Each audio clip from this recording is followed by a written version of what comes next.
Conchubar, or Connor, ruled the kingdom of the Ultonians, now Ulster, when Deirdre was born in Éden. All the most famous warriors of his time, heroes whose mighty deeds live on in legend, and whose title was the Champions of the Red Branch, he gathered round him, and all through Éden and Alba rang the fame of the warlike Ultonians. There came a day when Connor and his champions, gorgeous in their gala dress of crimson tunic with brooches of inlaid gold and white-hooded shirt embroidered in red gold, went to a feast in the house of one called Felim. Felim was a bard, and because not only was his arm in war strong and swift to strike, but because in peace his fingers could draw the sweetest of music from his harp, he was dear to the king. As they feasted, Connor beheld a dark shadow of horror and of grief fall on the face of Cathbad, a druid who had come in his train, and saw that his aged eyes were gazing far into the unseen. Speedily he bade him tell him what evil thing it was that he saw. And Cathbad turned to the childless Felim and told him that to his wife there was about to be born a daughter, with eyes like stars that are mirrored by night in the water, with lips red as the rowan berries and teeth more white than pearls, with a voice more sweet than the music of fairy harps.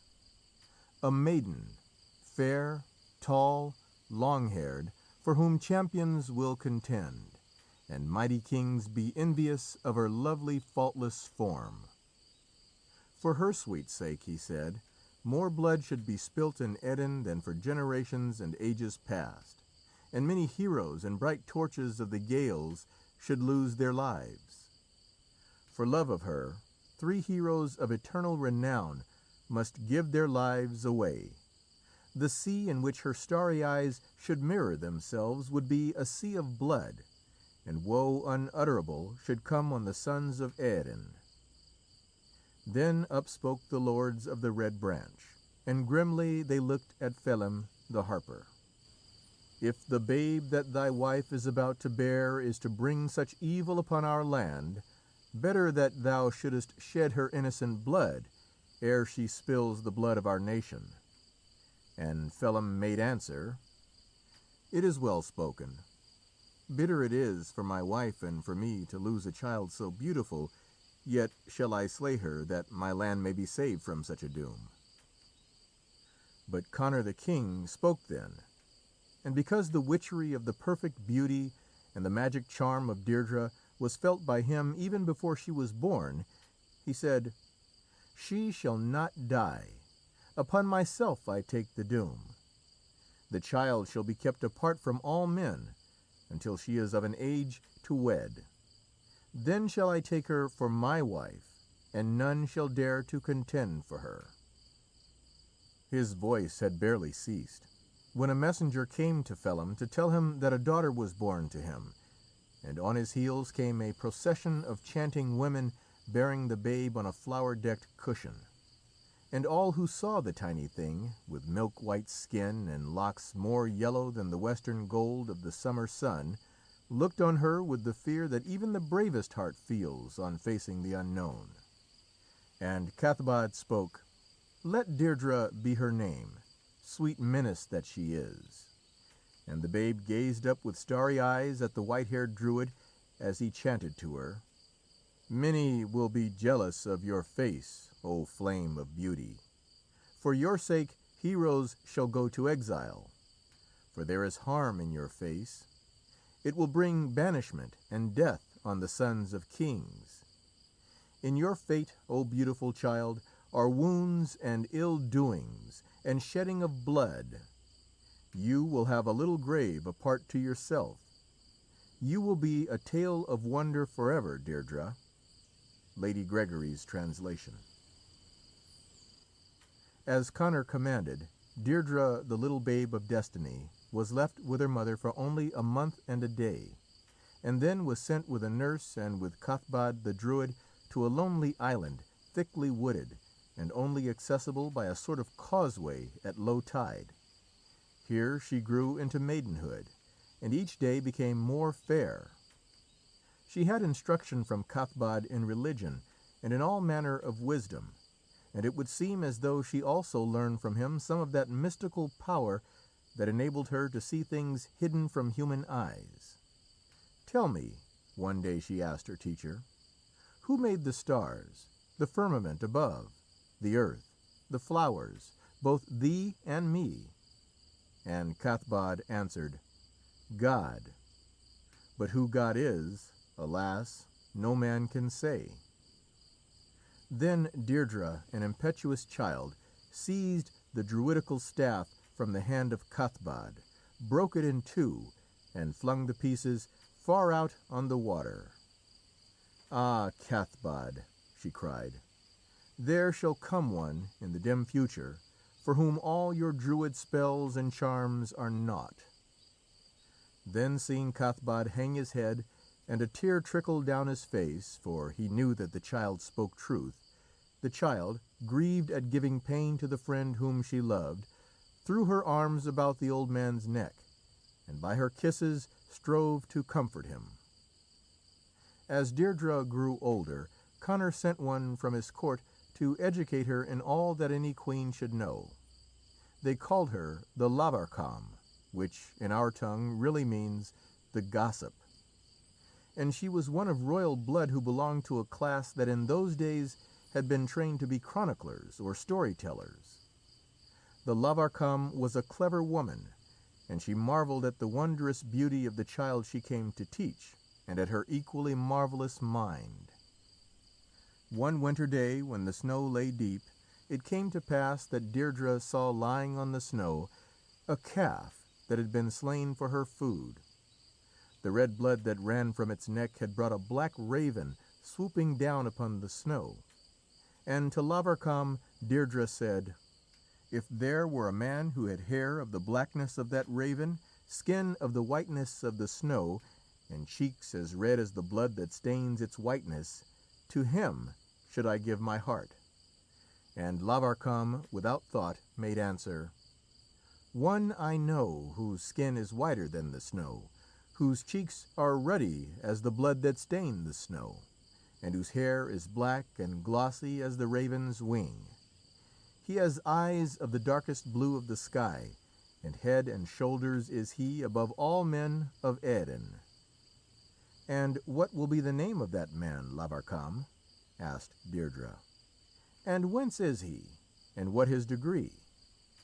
And Lavarcam made answer that he of whom she spoke was Naoise, one of the 3 sons of Usna, a great lord of Alba, and that these 3 sons were mighty champions who had been trained at the famed military school at Scathach in the Isle of Skye.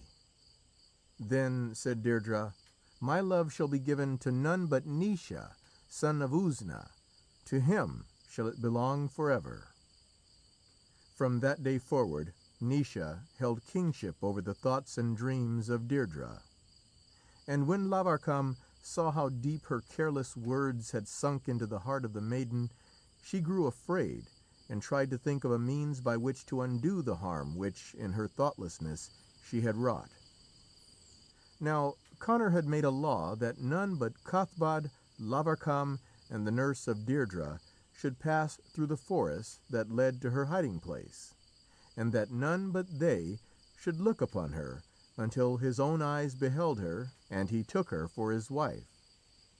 But as Lavarcam one day came from seeing Deirdre, and from listening to her many eager questions about Naoise, she met a swineherd, rough in looks and speech, and clad in the pelt of a deer, and with him 2 rough fellows, bondmen of the Ultonians.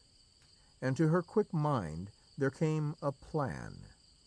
Thus she bade them follow her into the forbidden forest, and there to remain by the side of a well until they should hear the bark of a fox and the cry of a jay.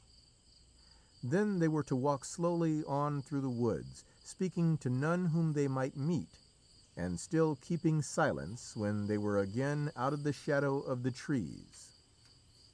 Then Lavarcam sped back to Deirdre and begged her to come with her, to enjoy the beauty of the woods.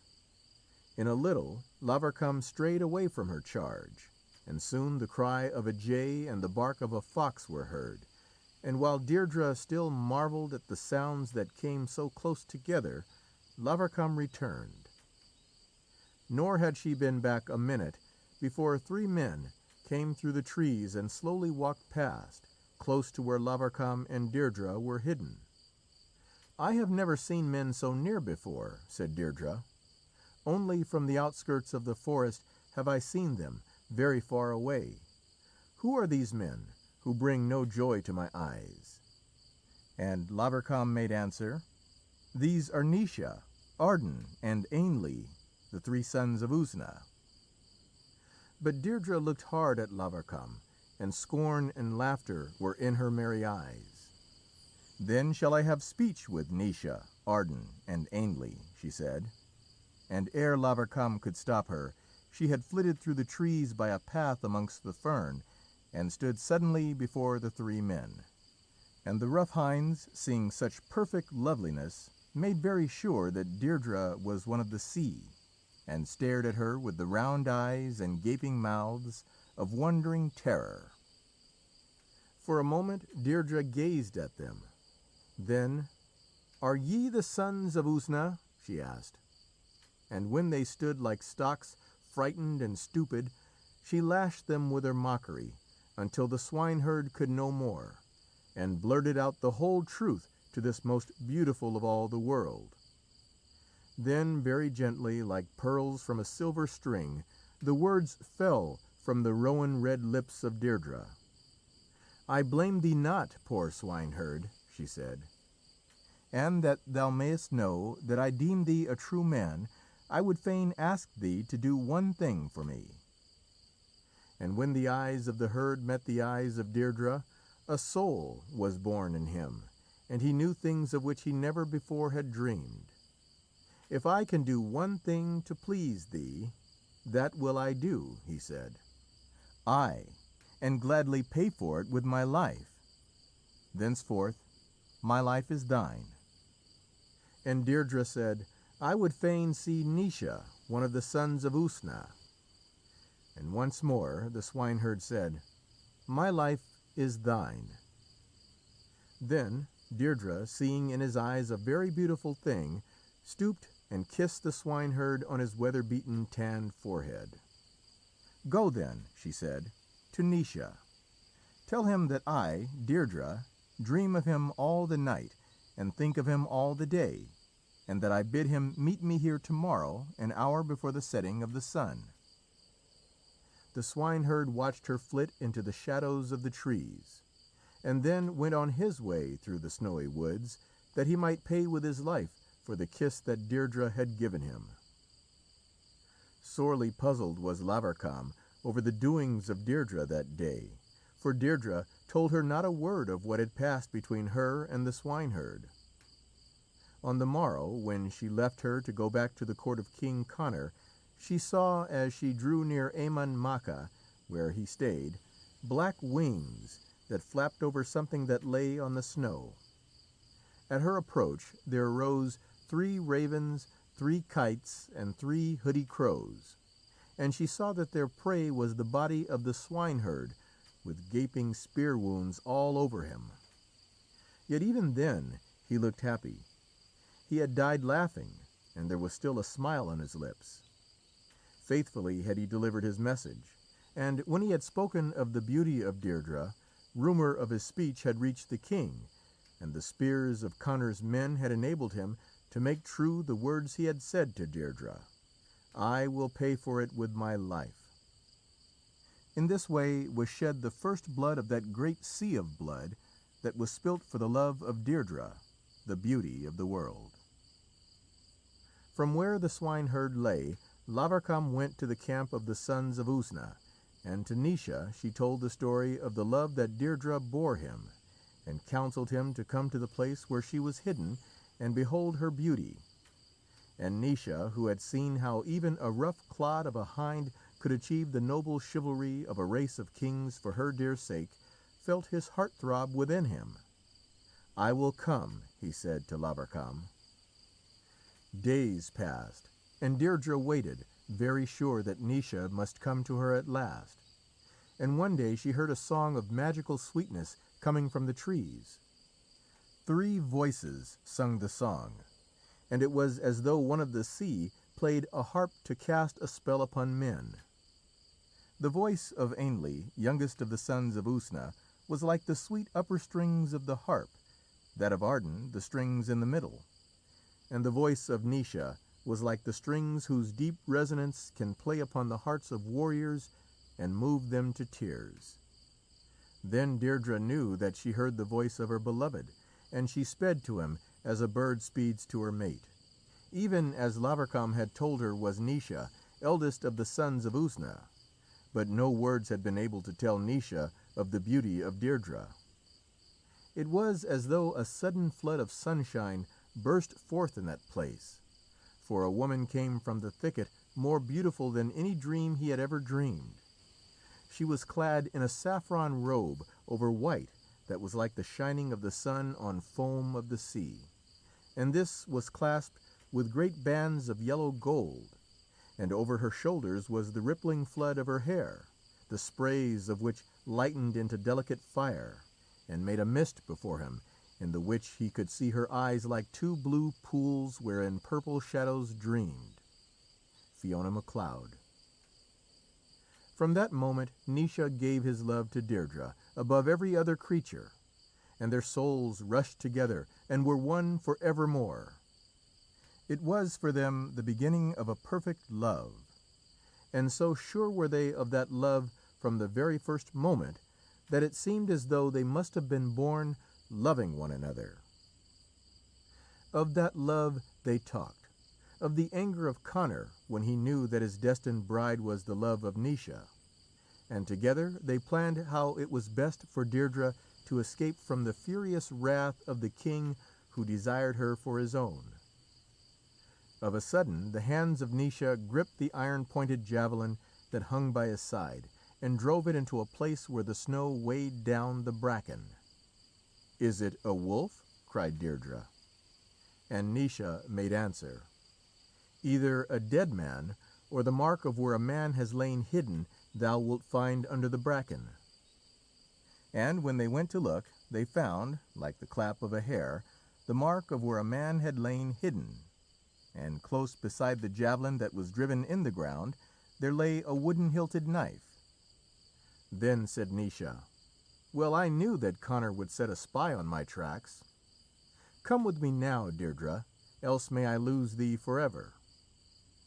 And with a glad heart Deirdre went with him, who was to be her lord, and Naoise took her to where his brothers awaited his coming.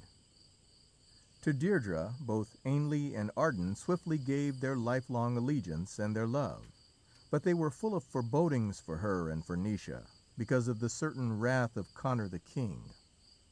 Then said Naoise, "Although harm should come, for her dear sake I am willing to live in disgrace for the rest of my days." And Arden and Ainle made answer, "Of a certainty evil will be of it. Yet though there be, thou shalt not be under disgrace as long as we shall be alive. We will go with her to another country. There is not in Erin a king who will not bid us welcome." Then did the sons of Usna decide to cross the Sea of Moyle, and in their own land of Alba to find a happy sanctuary.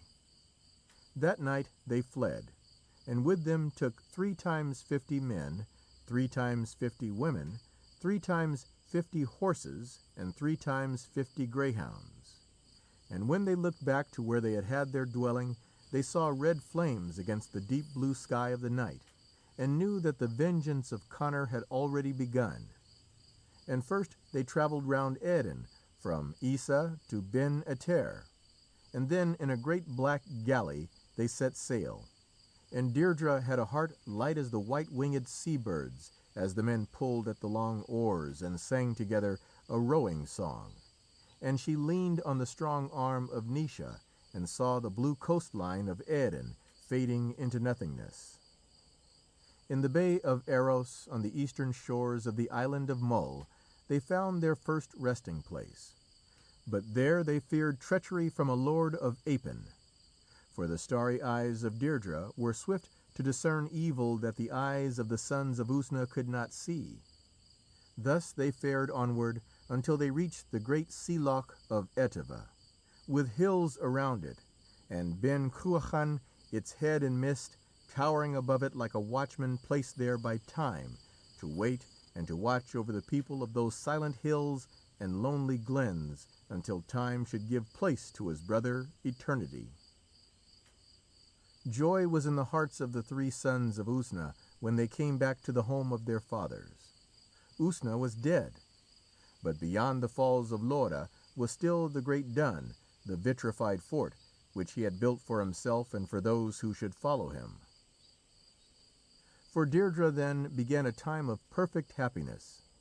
Naoise was her heart, but very dear to her also were the brothers of Naoise, and each of the three vied with one another in their acts of tender and loving service. Their thrice 50 vassals had no love for Alba, and rejoiced when their lord Naoise allowed them to return to Erin, but the sons of Usna were glad to have none to come between them and their serving of Deirdre, the queen of their hearts. Soon she came to know well each little bay, each beach, and each little lonely glen of Loch Etive. For the sons of Usna did not always stay at the dun which had been their fathers, but went a-hunting up the loch. At various spots on the shores of Etive they had camping places, and at Deirdre they built for Deirdre a sunny bower. On a sloping bank above the waterfall they built the little nest, thatched with the royal fern of the mountains, the red clay of the pools, and with soft feathers from the breasts of birds. There she could sit and listen to the murmur and drip of the clear water over the mossy boulders, the splash of the salmon in the dark pools, and see the distant silver of the loch. When the summer sun was hot on the bog myrtle and heather, the hum of the wild bees would lull her to sleep. And in autumn, when the bracken grew red and golden, and the rowan berries grew red as Deirdre's lips, her keen eyes would see the stags grazing high up among the grey boulders of the mist-crowned mountains, and would warn the brothers of the sport awaiting them. The crow of the grouse, the belling of stags, the bark of the hill fox, the swish of the great wings of the golden eagle, the song of birds, the lilt of running water, the complaining of the wind through the birches. All these things made music to Deirdre, to whom all things were dear. Is to mine na dearshul aga, the tenderness of heart-sweet Deirdre. So runs a line in an old Gaelic verse, and it is always of her tenderness as well as her beauty that the old Ia speak. Sometimes she would hunt the red deer with Naoise and his brothers, up the lonely glens, up through the clouds to the silent mountain tops. And in the evening, when she was weary, her three loyal worshippers would proudly bear her home upon their bucklers. So the happy days passed away, and in Erin the angry heart of Conor grew yet more angry when tidings came to him of the happiness of Deirdre and the sons of Usna. Rumour came to him that the king of Alba had planned to come against Naoise to slay him and to take Deirdre for his wife, but that ere he could come, the sons of Usna and Deirdre had sailed yet further north in their galley, and that there, in the land of his mother, Naoise ruled as a king. And not only on Loch Etive, but on Loch Awe and Loch Fien, Loch Striven, Loch Ard, Loch Long, Loch Lomond, and all along the Sea Loch coast the fame of the sons of Usna spread, and the wonder of the beauty of Deirdre, fairest of women. And ever the hatred of Conor grew, until one day there came into his mind a plan of evil by which his burning thirst for revenge might be handsomely assuaged. He made, therefore, a great feast at which all the heroes of the Red Branch were present. When he had done them every honour, he asked them if they were content. as one man. Well content indeed, answered they. And that is what I am not, said the king.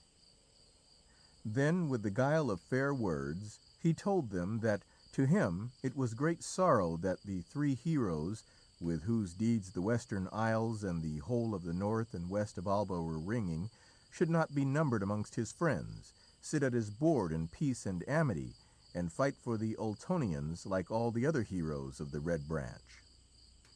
They took from me the one who would have been my wife, he said. Yet even that I can forgive, and if they would return to Erin, glad would my welcome be.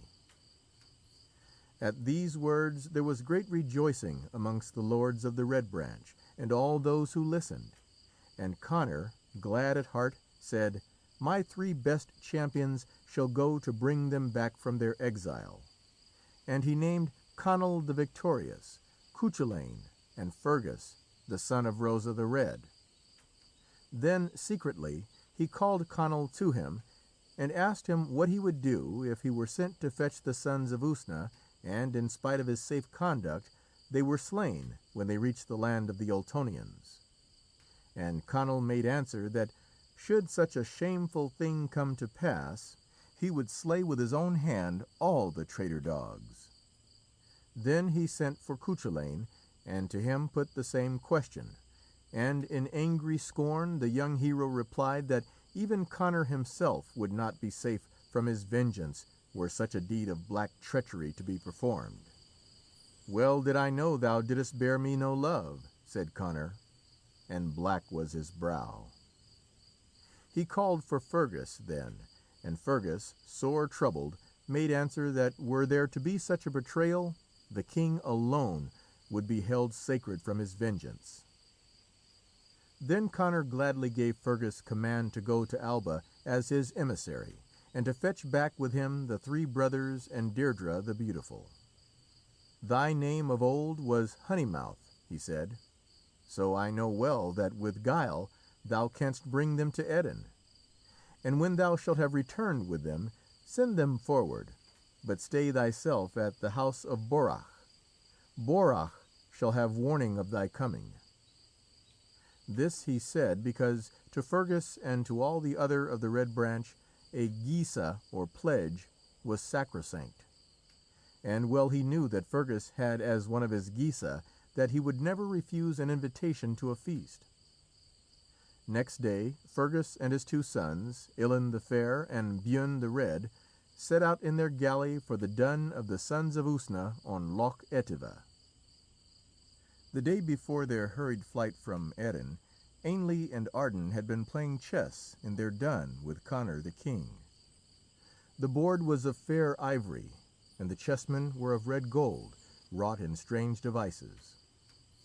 It had come from the mysterious East, in years far beyond the memory of any living man, and was one of the dearest of Connor's possessions.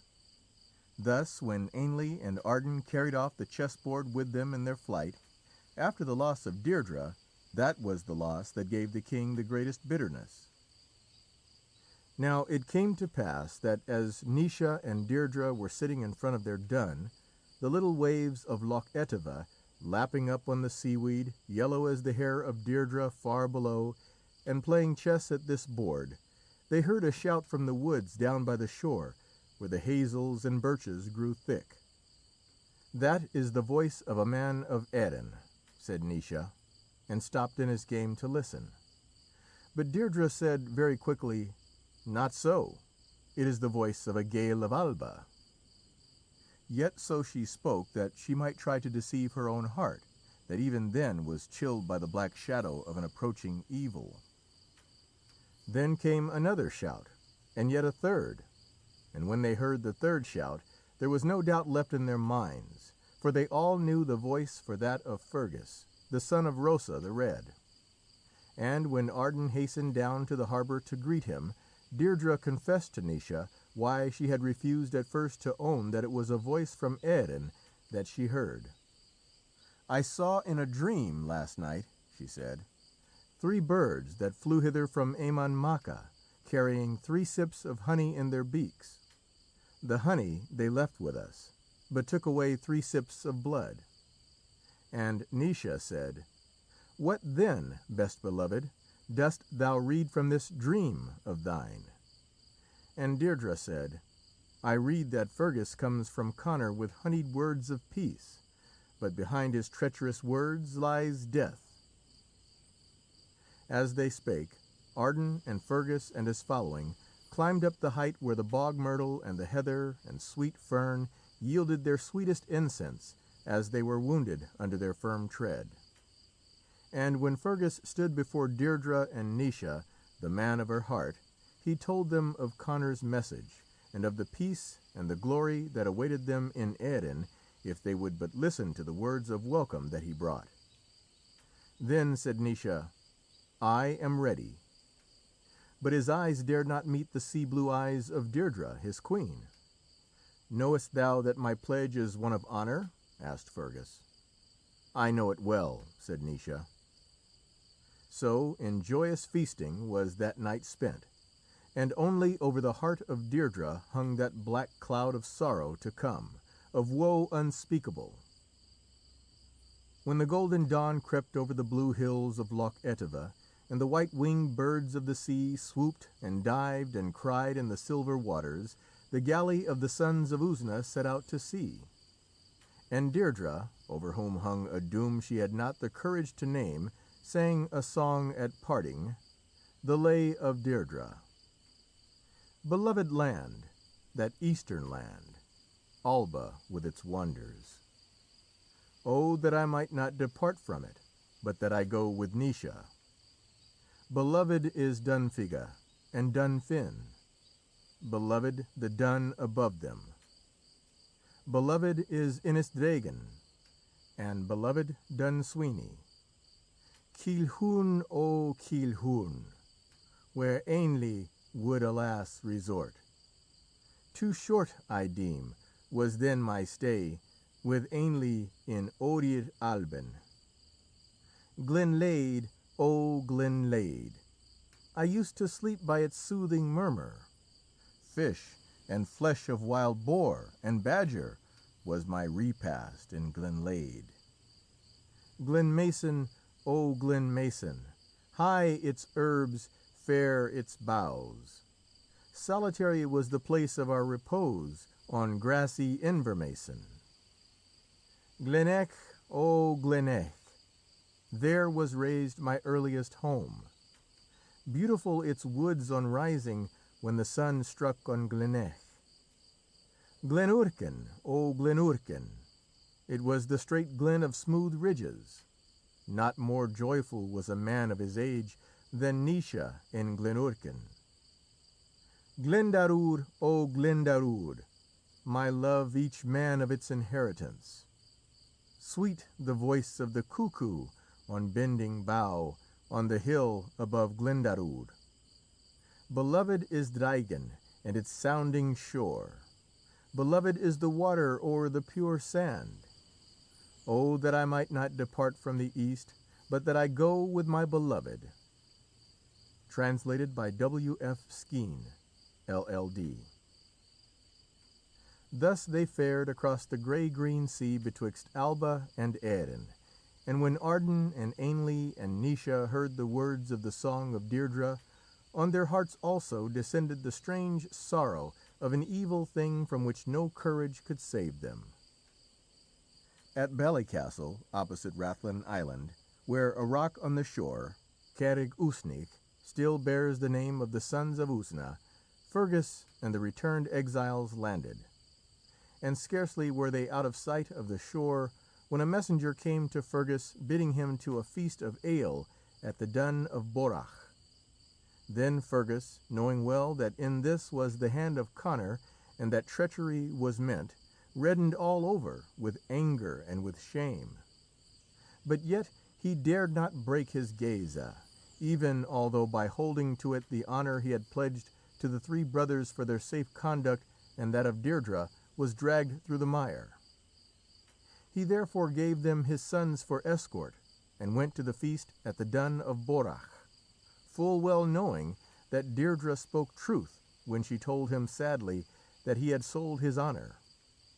The gloomy forebodings that had assailed the heart of Deirdre ere they had left Loch Etive grew ever the stronger as they went southwards.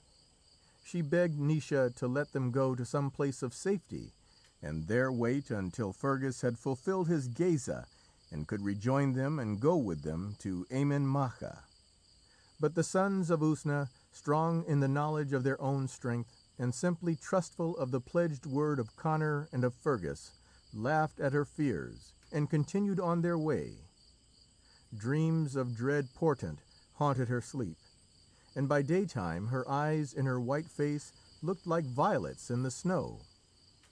She saw a cloud of blood always hanging over the beautiful sons of Usna, and all of them she saw, and Elin the Fair, with their heads shorn off, gory and awful. Yet no pleading words could prevail upon Naoise. His fate drove him on. "To Eamon Macha we must go, my beloved," he said. "To do other than this would be to show that we have fear, and fear we have none." Thus, at last, did they arrive at Eamon Macha, and with courteous welcome Conor sent them word that the house of the heroes of the Red Branch was to be theirs that night. And although the place the king had chosen for their lodgment confirmed all the intuitions and forebodings of Deirdre, the evening was spent by in good cheer, and Deirdre had the joy of a welcome there from her old friend Lavarcam. For to Lavarcam Conor had said, "I would have thee go to the house of the Red Branch, and bring me back tidings if the beauty of Deirdre has waned, or if she is still the most beautiful of all women." And when Lavarcam saw her, whom she had loved as a little child, playing chess with her husband at the board of ivory and gold, she knew that love had made the beauty of Deirdre blossom, and that she was now more beautiful than the words of any man or woman could tell. Nor was it possible for her to be a tool for Conor when she looked in the starry eyes of Deirdre, and so she poured forth warning of the treachery of Conor, and the sons of Usna knew that there was truth in the dreams of her who was the queen of their hearts. And even as Lavarcam ceased, there came to the eyes of Deirdre a vision such as that of Cathbad the Druid on the night of her birth. "I see 3 torches quenched this night," she said, "and these 3 torches are the 3 torches of valour among the Gael, and their names are the names of the sons of Usna.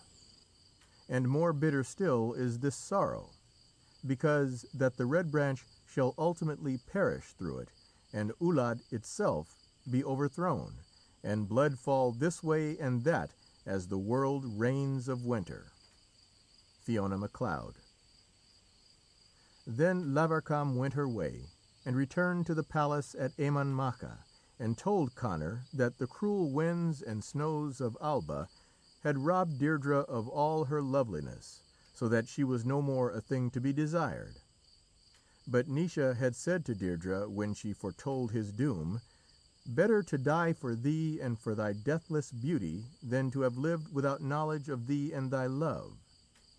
And it may have been that some memory of the face of Deirdre, when she heard these words, dwelt in the eyes of Lavarcam, and put quick suspicion into the evil heart of the king. For when Lavarcam had gone forth, well pleased that she had saved her darling, Conor sent a spy, a man whose father and 3 brothers had fallen in battle under the sword of Naoise, that he might see Deirdre and confirm or contradict the report of Lavarcam. And when this man reached the house of the Red Branch, he found that the sons of Usna had been put on their guard, for all the doors and windows were barred. Thus he climbed to a narrow upper window and peered in. There, lying on the couches, the chessboard of ivory and gold between them, were Naoise and Deirdre. So beautiful were they that they were as the deathless gods, and as they played that last game of their lives, they spoke together in low voices of love that sounded like the melody of a harp in the hands of a master player. Deirdre was the first to see the peering face with the eyes that gloated on her loveliness.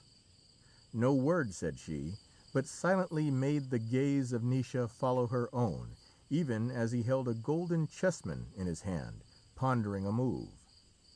Swift as a stone from a sling, the chessman was hurled, and the man fell back to the ground with his eyeball smashed, and found his way to Emain Macha as best he could, shaking with agony and snarling with lust for revenge.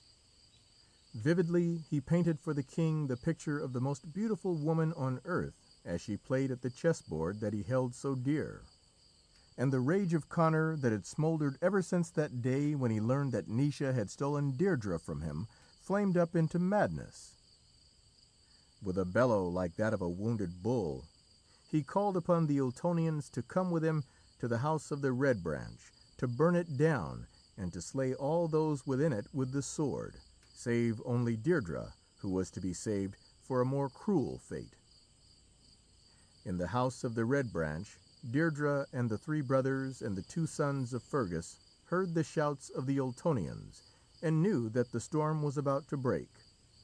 But, calm as rocks against which the angry waves beat themselves in vain, sat those whose portion at dawn was to be cruel death. And Naoise and Ainley played chess with hands that did not tremble. At the first onslaught, Buin the Red, son of Fergus, sallied forth, quenched the flames, and drove back the Ultonians with great slaughter. But Conor called to him to parley, and offered him a bribe of land, and Buin, treacherous son of a treacherous father, went over to the enemy. His brother, Elan the Fair, filled with shame, did what he could to make amends. He went forth, and many hundreds of the besieging army fell before him, ere death stayed his loyal hand. At his death, the Ultonians again fired the house, and first Arden and then Ainley left their chess for a fiercer game, and glutted their sword blades with the blood of their enemies. Last came the turn of Naoise.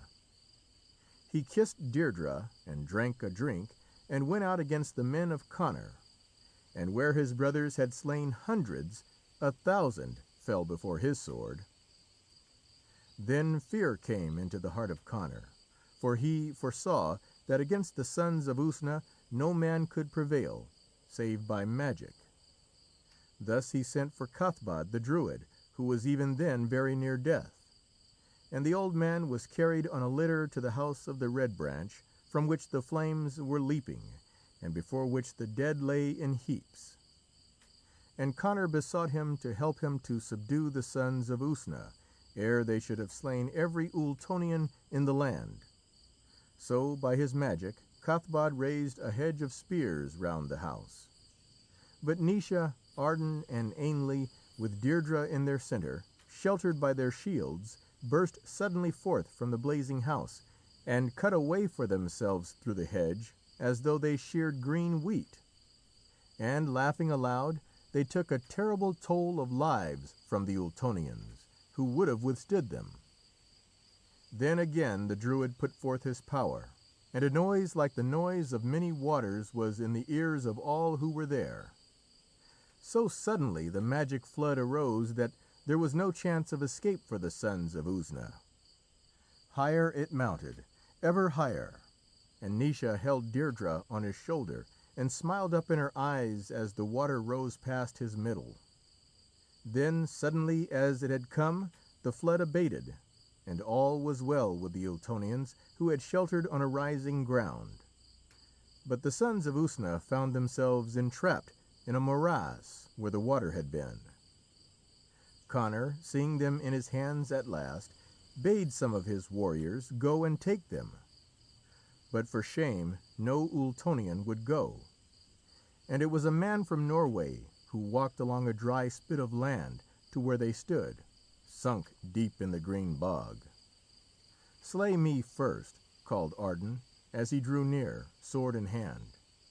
"I am the youngest, and, who knows, my death may change the tide of fate." And Ainley also craved that death might be dealt to him the first. But Naoise held out his own sword, the Retaliator, to the executioner. "Mannanan, the son of Lair, gave me my good sword," he said. With it, strike my dear brothers and me one blow only, as we stand here like three trees planted in the soil.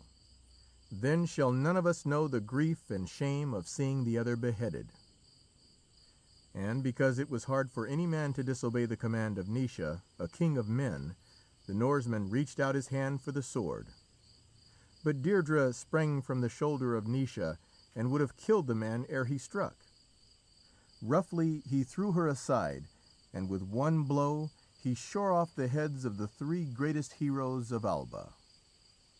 For a little while there was a great stillness there, like the silence before the coming of a storm. And then all who had beheld the end of the fair and noble sons of Usna broke into great lamentation. Only Conor stood silent, gazing at the havoc he had wrought. To Cuchulainn, the mighty champion, a good man and a true, Deirdre fled, and begged him to protect her for the little span of life that she knew yet remained to her. And with him she went to where the head of Naoise lay, and tenderly she cleansed it from blood and from the stains of strife and stress, and smoothed the hair that was black as a raven's wing, and kissed the cold lips again and again. And as she held it against her white breast, as a mother holds a little child, she chanted for Naoise, her heart, and for his brothers, a lament that still lives in the language of the Gael. "Is it honour that ye love, brave and chivalrous Ultonians? Or is the word of a base king better than noble truth? Of a surety ye must be glad, who have basely slain honour in slaying the three noblest and best of your brotherhood. Let now my beauty that set all this warring aflame, let now my beauty be quenched as a torch that is spent. For here shall I quench it, here where my loved one lies. A torch shall it be for him still through the darkness of death." Fiona Macleod's translation. Then, at the bidding of Cuchulainn the Ultonian, 3 graves were dug for the brothers. But the grave of Naoise was made wider than the others, and when he was placed in it standing upright, with his head placed on his shoulders, Deirdre stood by him and held him in her white arms, and murmured to him of the love that was theirs, and of which not death itself could rob them. And even as she spoke to him, merciful death took her, and together they were buried. At that same hour a terrible cry was heard. "The red branch perisheth! Uladh passeth! Uladh passeth!" And when he had so spoken, the soul of Cathbad the Druid passed away. To the land of the Ultonians there came on the morrow a mighty host, and the red branch was wiped out forever. Eamon Macha was cast into ruins, and Conor died in a madness of sorrow. And still, in that land of Erin where she died, still in the lonely cleuchs and glens, and up the mist-hung mountainsides of Loch Etive, where she knew her truest happiness, we can sometimes almost hear the wind sighing the lament, "Deirdre the beautiful is dead, is dead." I hear a voice crying, crying, crying. Is it the wind I hear, crying its old weary cry, time out of mind? The grey wind weeps, the grey wind weeps, the grey wind weeps. Dust on her breast, dust on her eyes. The grey wind weeps.